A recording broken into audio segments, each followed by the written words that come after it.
What is going on with the viewers of the tube? I'm so glad you're here because with all the craziness in the world, riots, race division, and more, well, Chris Farley, he figured it out 25 years ago. So anyway, what you're saying, I'm the man, Whitey, and you guys are the victims of a tyrannical, racist, oppressive society. That's right. There we go. Man, that sucks! Sucks true. I'm gonna talk to some people and straighten this out, man. This is a bunch of bull crap. Right? Yeah! I'm gonna go with Kenny. If only you was still around to finish that mission, but I'm here. It's time for Chico Crypto. Well, like the live stream over the weekend, I'm not going to dive into my feelings regarding what is going on with America and its fall from grace. This is a crypto channel, so we're going to talk about crypto and focus on the base layer of Ethereum. Why? Because Ethereum took off over the weekend, going from below 200 last week to as of yesterday at about 235. And compared with Bitcoin, the surge has been much stronger. BTC in the past 7 days is only up 3.7%, while Ethereum is up 14%. So my Ethereum short, it's getting wrecked. But like a good leverage trader, if there is one, I did what I could afford to lose. Did low legal leverage, which means I am not liquidated and still have 50% of my wiggle room left. But this is living proof of why I do not leverage trade. The markets, they aren't making sense fundamentally, so do you think they would make sense technically? But maybe I should have shorted BTC, which I would have done if I could have done in a decentralized manner. Hurry up, rend BTC, because the fundamentals of Ethereum were and continue to look oh so sweet, while BTC keeps falling behind. So let's get into it. Smart contract king Ethereum. It's no secret that the good news is abound for Ethereum as we turn towards the heat of the summer. Digital dollar news is abound. Bitcoin on Ethereum news is abound. But there's something most people don't realize will have bigger effects than either of those, and it's a core change to the Ethereum protocol. Ethereum 2.0 and staking? Tyler, we know about that. No, friends, I'm talking about Ethereum Improvement Proposal EIP 1559, which does have implications to Ethereum as it's on Vitalik's overall roadmap as a key component to the full launch of 2.0. It's part of the bigger picture. So what is it? Well, if you use Ethereum, you know about the network and gas fees for sending transactions. Each smart contract has a fee associated with calling it, and those fees are paid to the miners of the network. Currently, Ethereum employs a first price auction gas fee model, and here is where the problems have been happening when the fees are actually having to be paid. The term that best describes gas is fuel for the Ethereum network, but fuel, it's not a currency on its own in the real world or any type of fuel. It needs to be bought and denominated in usually fiat. The same goes for gas and Ethereum. For it to be paid, it needs to have its value expressed in Ether, the underlying cryptocurrency of the Ethereum network. Like oil, there is no fixed price to convert gas to Ether. It's left to buyers and sellers, miners, to come up with a price suitable to both sides. This pricing is achieved through that first price virtual auction. The system works by having every sender submit a bid, known as a gas limit, for how much they're willing to pay. Miners then pick up the desirable transactions and include them in the next block. You would think this system would allow senders to prioritize their transactions by paying a higher fee. In reality, this mechanism has serious flaws. What usually happens is that the miners select the transactions with the highest bids, causing senders to set even higher bids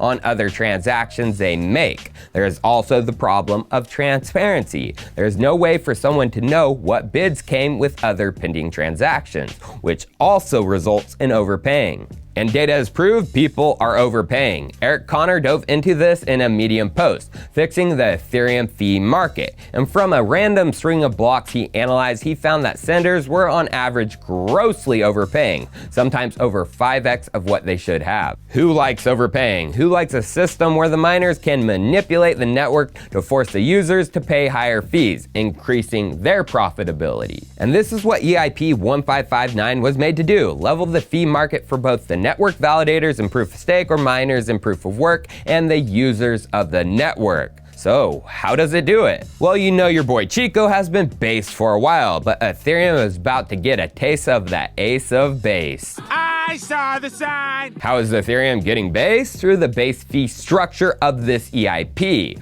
What is the base fee? Well, instead of the virtual auction for miners, gas prices will begin with a base fee amount. Get it? Based, which is adjusted up and down by the protocol based on how congested the network is. As of right now, the gas limit of Ethereum is 10 million gas. But to accommodate this new system, max gas for the network capacity would be increased to 16 million gas. Although the 10 million gas limit mark is still used in the base fee structure. When the network exceeds the target 10 million gas usage, the base fee increments up slightly, and when the capacity is below the target, it decrements down slightly. Because these increments or decrements are constrained and known, the maximum difference in base fee from block to block is predictable. This then allows wallets to auto set the gas fees for users in a highly reliable fashion, which they expect most daily users of wallets like MyEther or MetaMask to not have to mess with gas fees again,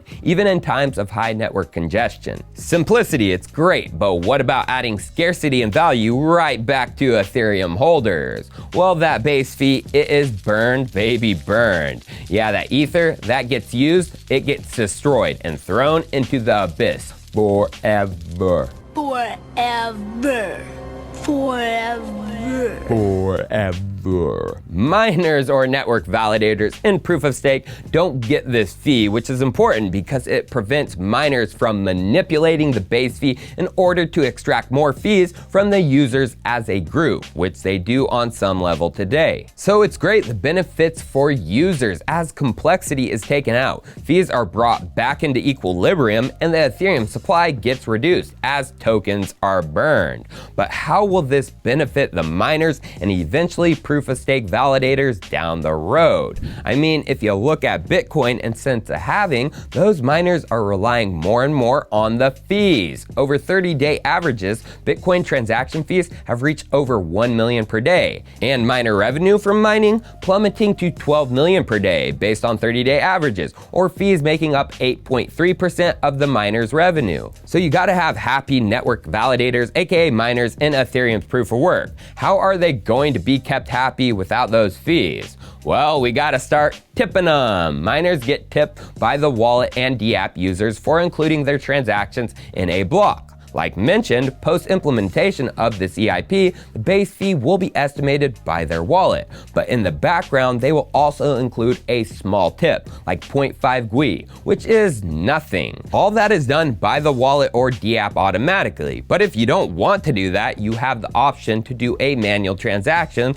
like now, and include a large tip to get it included earlier, and the miners get to keep that entire tip. So this should benefit everyone as a whole, like mentioned, users, but also miners and eventually the staking validators. They are still rewarded by the network in fees, but now it's a tip from wallets or advanced users. Even though the miners or validator fees will be reduced, the economic value of burn benefits them too, as the economic token they are working for is having reduced supply pressure, which increases the value of that work. So when is this coming? Well, late last week, the Ethereum Foundation had EIP 1559 implementers call number 2, and things are looking saucy. First, it was discussed that the design of the EIP should include escalator fees, specifically a floating escalator design. And then Dan Finley, lead developer for MetaMask, gave a design update for what this EIP with escalator fees could look like for users. Simplicity,